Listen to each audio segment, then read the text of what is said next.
नमस्कार मित्रांनो, आज आपण दुसरा ब्लॉग शूट करत आहोत आणि आज आपण नेहमीचा मित्र आपला हॅलो गाईस, त्याच्याबरोबर बक्षोदी करायला चाललो आहे. कुठे आलो आहे, काय चाललो आहे, काय खाणार आहोत, मध्ये आपण पेट्रोल वगैरे पण भरणार आहोत, भरपूर गोष्टी करणार आहोत. तर दाखवतो तुम्हाला ब्लॉगमध्ये आम्ही काय काय करतो ते. चला गाईस.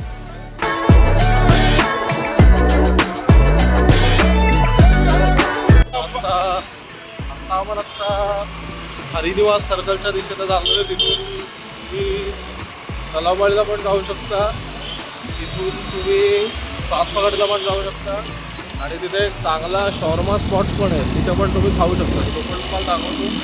शॉर्माची बोलू आहे इथे, ते फार फेमस मिळतं शॉर्मा. आम्ही तर खाणार नाही आता, पण तुम्हाला थोडा क्लिप दाखवतो. आपण आता इथे मंचुरियन पाव खायला आलेलो. ते बघा, चातुर्याचा आता 2 मंचुरियन पाव दिसत आहेत. चला आता एन्जॉय करूया मंचुरियन पाव. मला टेस्ट पण सांगणार आहे याची कशी आहे, काय आहे.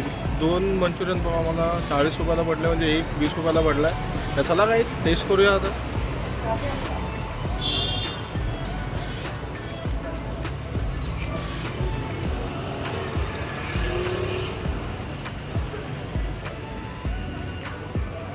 रिव्ह्यू घेणार आहोत मंचुरियन पाव कसा आहे तो. रॅन्डम ब्लॉगची सुरुवात एखाद्या खाण्याच्या पदार्थाने सुरू झाली म्हणजे की तेच समजून जाते की रॅन्डम ब्लॉग किती भारी बनणार आहे. आणि त्यातनं मंचुरियन पावबद्दल आपण बोलायला गेलं तर खूप भारी आहे. 20 रुपयाचा असा मंचुरियन पाव मिळतो आहे, तर असं मी म्हटलं जाईल की टेस्टसाठी चांगलं आहे. 20 रुपयाच्या मध्ये फार भारी आहे. चला आता खात राहू. हॅलो गाईस, तो आता आपण मस्त मंचुरियन पाव खाल्ला. मंचुरियन पाव खाल्ल्यानंतर आपण चाललोय बारा बंगल्याच्या रस्त्यात थ्रू कोपरीला ऑथेंटिक सिंधी खाणं मिळतं. तर आपण सिंधी खाणं ट्राय करूया. चला.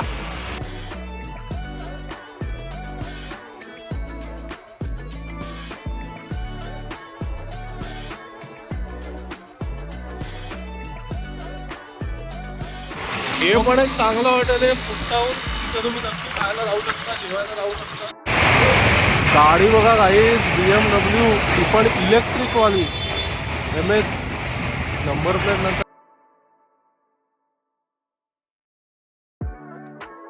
इथे आपल्याला इलेक्शनची गर्दी बघायला मिळते. बारा बंगल्याच्या इथे आलेलो आहोत आणि आपण जिथे आलेलो आहोत त्या कॉलनीचं नाव आहे सिंधी कॉलनी. इथे सगळे सिंधी पदार्थ मिळतात. तर तुम्हाला दाखवतो सिंधी कॉलनी. ही जी सगळी दिसते तुम्हाला, इथे सगळी सिंधी खाण्याची दुकानं आहेत. तुम्ही इथे सिंधी खाऊ शकता. एका दुकानात आलेलो आहोत, तिथे आपण छोले दाल पकवान खातोय. तर तुम्हाला दाखवतो कसं दिसतं, काय दिसतं.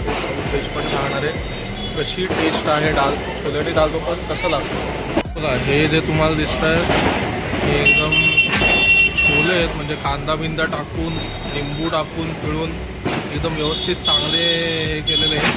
त्याच्यानंतर हे जे डाळीपासून बनवतात त्याला दाल पकवान म्हणतात. छोले आणि दाल पकवान पहिल्यांदा खातोय. बघूया टेस्ट करून कसं लागतं आहे ते.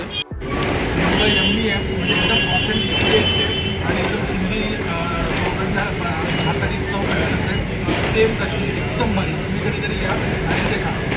तर दाल पकवान, छोले पकवान खाऊन, छोले दाल पकवान खाऊन झालेलं आहे.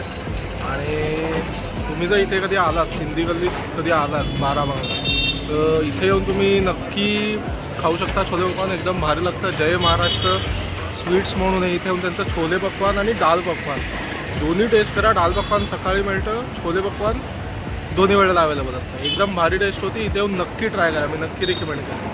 तर मित्रांनो, आता आपण इथे लस्सी प्यायला आलेलो आहे सिंधी गलीमध्ये. दीपक लस्सी हाऊस म्हणून आहे. इथे लस्सी एकदम फेमस आहे, चांगली मिळते. चापुरे आपल्याला सांगेल की रिव्ह्यू लस्सी कशी आहे, काय आहे.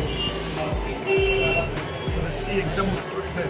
म्हणजे जो लस्सी एक्झॅक्ट बनली गेली म्हणजे तो थिक टेस्ट जो लागतो आपल्याला लस्सीमध्ये तो एकदम मस्त आहे. आणि गोडचं वगैरे एक्झॅक्ट मलाई वगैरे जे काय लागतं ते सगळं परफेक्ट आहे.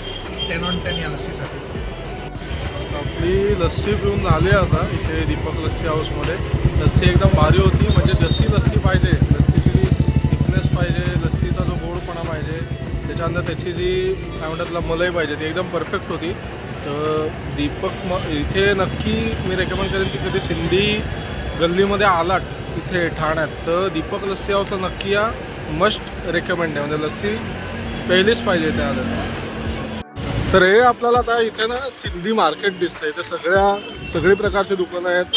भाज्या मिळतात, कपडे मिळतात, चपला मिळतात. तुम्हाला जे काय पाहिजे असेल ते इथे सिंधी मार्केटमध्ये तुम्हाला मिळेल. इथे नाकोडा ज्वेलर्सचं पण दुकान आहे. तुम्हाला गोल्ड बिल्ड बाय करायचं असेल तर ते पण तुम्ही करू शकता. तर असं होतं आपलं हे सिंधी मार्केट. पण आता इथे सिंधी मार्केटमध्येच पॅटीस खायला आलेलो. हे पॅटीस एकदम फेमस आहे. त्या पॅटीसची खासियत अशी आहे की हे जेव्हा ओपन होतं दुकान सकाळी, ओपन झाल्यापासून 10 मिनटात त्याची पॅटीस संपली असा आमचा रेकॉर्ड आहे. आणि रविवारी हे बंद असतं. तर आपण आता टेस्ट करून बघूया याचा पॅटीस असं काय आहे या पॅटीसमध्ये खास. आपला रिव्ह्यू देईल या पॅटीसचा. ऑथेंटिक सिंधी डिश आहे, सिंधी टेस्ट आहे, सिंधी एव्हरीथिंग सिंधी आहे. सो तुम्ही पण तुम्हाला रेकमेंड करेन. 100 on 100 याला मी रेट देईन. सो नक्की या तुम्ही इकडे. आणि आता पॅटीस खाऊन झालेलं आहे. पॅटीस एकदम युनिक होतो, ऑथेंटिक टेस्ट होती. त्याच्यात तुपाची टेस्ट एकदम भारी लागत होती. तर या दुकानाचं असं काही नाव नाही आहे, पण तुम्ही इथे सिंधी मार्केटमध्ये ठाण्यामध्ये बारामंगलाच्या इथे नक्की या. मस्ट रेकमेंडेशन आहे. इथे पॅटीस म्हणजे तुम्ही इथे आलात तर पॅटीस तुम्ही एक खाल्लंच पाहिजे. एक प्लेट 40 रुपयाची आहे. त्याच्यात एक पॅटीस येतं. 2 पॅटीस 80 रुपयाला. तर इथे आल्यावर तुम्ही पॅटीस म्हणजे खाल्लंच पाहिजे. पॅटीस 40 रुपये. फक्त इकडे एक इश्यू आहे की इकडे फक्त कॅश असतात. कॅश अवेलेबल, ऑनलाईन अवेलेबल नाही आहे. सो ते तेवढं एक गोष्ट लक्षात ठेवा आणि मग तसं या. सो हा जो तुम्हाला एरिया दिसतो सगळा पूर्ण आपला कोपरी एरिया आहे. बारामंगलाच्या साईडला येतो. इथे बघा, इथे सोसायटीज वगैरे भरपूर आहेत. भरपूर खाण्याची दुकानं आहेत. मला सिंधी मार्केट पण दाखवलं. तुम्हाला दाल पकवान, छोले पकवान पण दाखवलं कुठे चांगलं मिळतं. लस्सी पण दाखवली कुठे चांगलं मिळते. आणि मेन आपलं पॅटीस ज्याची टेस्ट एकदम युनिक होती. आणि एक प्लेट आपली एक पॅटीस 40 रुपयाला आणि 2 पॅटीस 50 रुपयाला. तसं आपलं हे सिंधी मार्केट म्हणता येईल. ते झालेलं आहे फिरून. तर आपण चाललेलो परत परत इथून फिरून आपण परत जाणार आहोत. तर तुम्हाला दाखवतो आता नेक्स्ट कुठं चाललो आहे आपण ते. तर हा जो एरिया आहे इथून सरळ गेल्यावर आपण राईटला वळलं की ठाणे स्टेशन येतं. हा ठाण्याचा ईस्ट एरिया आहे. म्हणजे इथून 10 नंबर प्लॅटफॉर्मवरून तुम्ही जर बाहेर पडत असाल तर या एरियात तुम्ही बाहेर पडाल. आणि या एरियात ना तंदूर वडापाव पण एकदम चांगला मिळतो. म्हणजे इथे भरपूर लाईन असते तंदूर वडापाव. म्हणजे लिटरली अर्धा पाऊण तास वेट करतात लोक त्या वडापावसाठी. तर तो पण आपण नेक्स्ट टाईम ट्राय करणार आहोत. तर हो, आता आपण तंदूर वडापावच्या दिशेने चाललो आहे. खाणार नाही आहोत कारण खूप खाणं झालं आहे. पण तंदूर वडापाव कुठे एक्झॅक्ट काय नाही तुम्हाला दाखवतो. चला आपण बघू. हा बघा, हा आपल्याला इथे छोटीशी गाडी जी दिसतीये लागलेली ती आहे तंदूर वडापावची. इथे भरपूर लाईन. जो एरिया आपल्याला दिसतोय ही आहे ठाण्याची वेस्ट साईड. आणि आपण आता असंच इथे रँडम फिरणार आहोत. थोडीशी बकचोरी करणार आहोत. मग त्याच्यानंतर घरी जाणार. तर चला ते दाखवतो तुम्हाला काय काय येते. बघा, हे आपलं आहे दादोजी कोंडदेव स्टेडियम. इथे मॅचेस होतात भरपूर. इथे नॉर्मल इंटरनॅशनल मॅचेस पण होतात.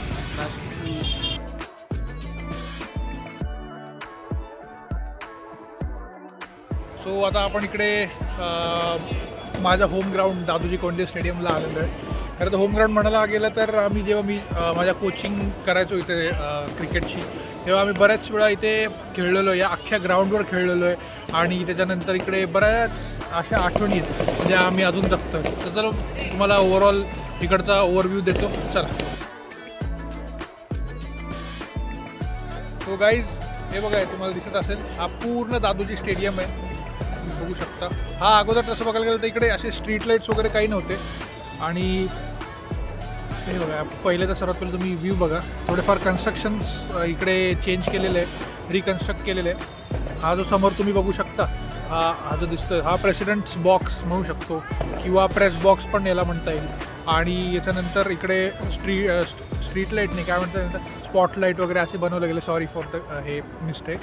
स्ट्रीट लाईटने स्पॉटलाईट होते ते. आणि त्याच्यानंतर इकडे ही पॅव्हेलियन आहे. ही वन ऑफ दी पॅव्हेलियन आहे. इकडे सगळे आपले क्रिकेटर्स वगैरे जे कोण खेळतात, म्हणजे पोरं असू दे किंवा कोण मोठे मोठे क्रिकेटर असू दे जेव्हा प्रॅक्टिसला येतात तेव्हा इकडे असतात. या पिचचं एक तुम्हाला वैशिष्ट्य सांगायला गेलं तर असं होतं की RCBचं जेव्हा कोचिंग होतं आणि IPL होती तेव्हा इकडे RCB प्रॅक्टिस करायला आली होती एके वर्षी. म्हणजे असं सांगू शकतो 2022-23च्या आसपास काहीतरी त्या सीझनला इकडे RCBने हे केलं होतं, मॅचेस खेळलो होतो. आणि त्याच्यासोबत आम्ही म्हणजे मी स्वतः ॲज अ हे क्रिकेटर म्हणजे जेव्हा होतो तेव्हा पण माझी एक आठवण आहे की इथे मी एक दोन सेंचुऱ्या पण मारलेल्या आहेत. सो मला ते फार भारी वाटतं. आम्ही आता तिकडे तुम्हाला दिसत असेल तो नेट, तिकडे नेट दिसत असेल तर चांगली गोष्ट आहे, पण नसेल तर तो एरिया जो होता तो आमचा होता प्रॉपर. तिथे आम्ही मस्त नेट वगैरेवर खेळायचो, मस्त मजा करायचो. सो असं ते आहे इकडे पूर्ण तुम्ही बघू शकता रिनोव्हेट केले गेलेलं आहे. आणि हे या गोष्टीत तुम्हाला एक वैशिष्ट्य सांगायला गेलं तर हे नुसतं ग्राउंड फक्त क्रिकेटसाठी नाही आहे, याच्यात इंडोर स्पोर्ट्स पण आहेत. जसं की आपण याच्यात टेबल टेनिस खेळू शकतो, व्हॉलीबॉल खेळू शकतो, एक्सेट्रा अशा बऱ्याच गोष्टी खेळू शकतो. तर चला ही एक आठवण होती माझी म्हणून मी आज महिला म्हटलं की इथे येऊ आणि मस्त मजा करू. चला थँक्यू.